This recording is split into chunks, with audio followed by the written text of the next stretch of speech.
If It Was Only Fair was created to help those who have been negatively impacted by some form of bullying in their lives. Whether it happens at school, at work, at church, or even at home, the amount of people being seriously bullied is rising at an alarming rate.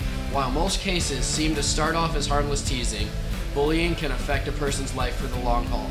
A lot of times, bullying can become violent and could eventually end in the loss of a life. No matter your race, age, weight, sexual orientation, or religion, everyone deserves to be treated fairly. People should be treated for who they really are, human.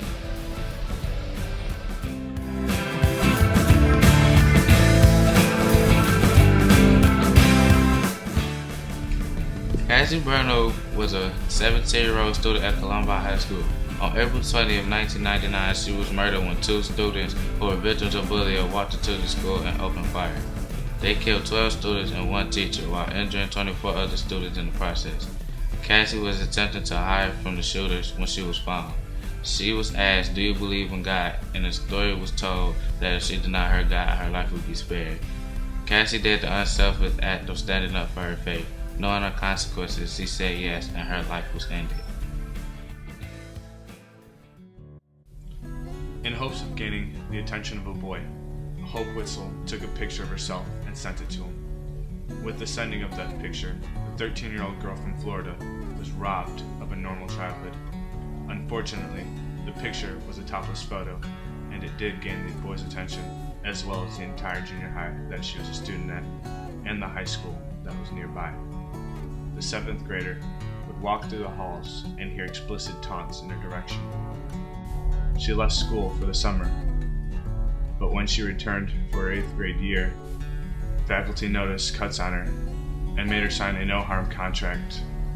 On September 12, 2009, Hope ran out of patience because the bullying was too much for her to handle. She posted her very last diary entry that reads, "I'm done for sure now. I can feel it in my stomach. I'm going to try and strangle myself. I hope it works." And it did. Hope hanged herself.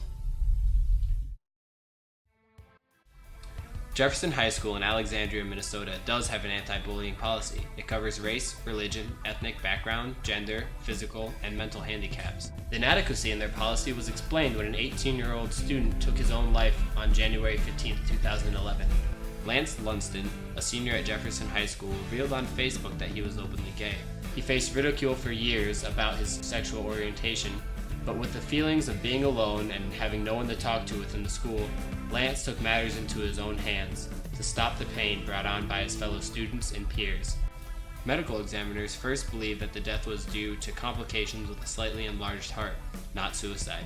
A further study of his death showed a fatal amount of mixed drugs were ingested. His final Facebook post read, "Love knows no gender, color, or religion."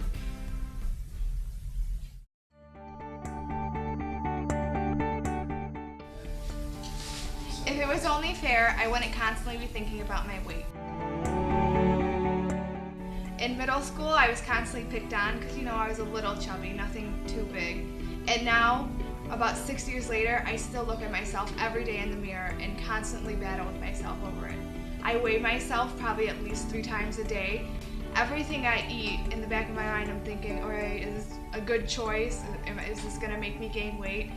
I go to the gym constantly to work out, and I'm obsessed with it. And if it wasn't for those boys in middle school, I don't think I would be this way.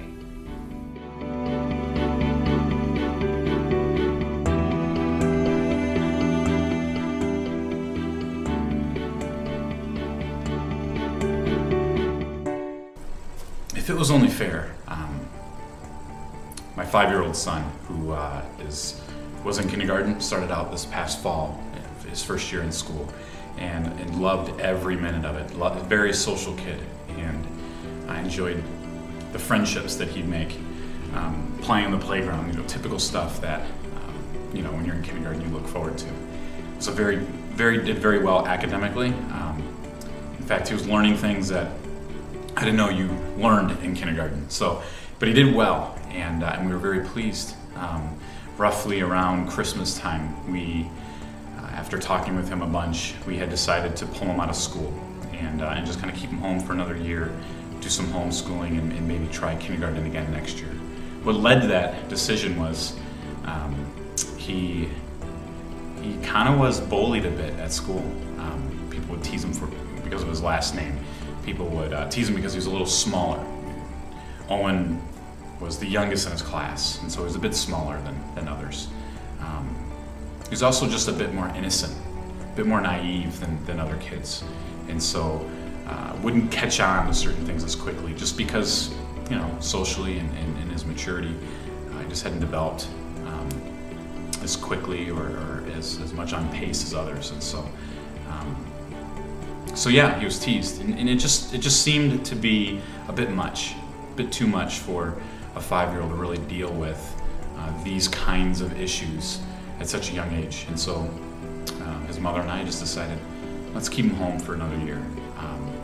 Hopefully during that time he grows up a bit more, he becomes a little bit more stronger in who he is, and is a bit more successful in handling those moments of when kids decide to tease one another. Because the reality is that it's just not going to go away.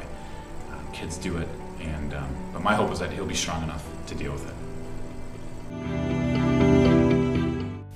As you now see, bullying affects people on many different levels. If you are being bullied or know someone who is, we want to help you. What we want to do is get into your schools, workplace, or church group and help implement anti-bullying groups throughout your community. Something needs to be done, and we are building an army to stamp out bullying. For up-to-date information on If It Was Only Fair and our events, you can visit our website, find us on Facebook, and follow us on Twitter. Remember every story and statistic you've just heard. Unless something is done soon to stop bullying, you too may one day be in their shoes thinking,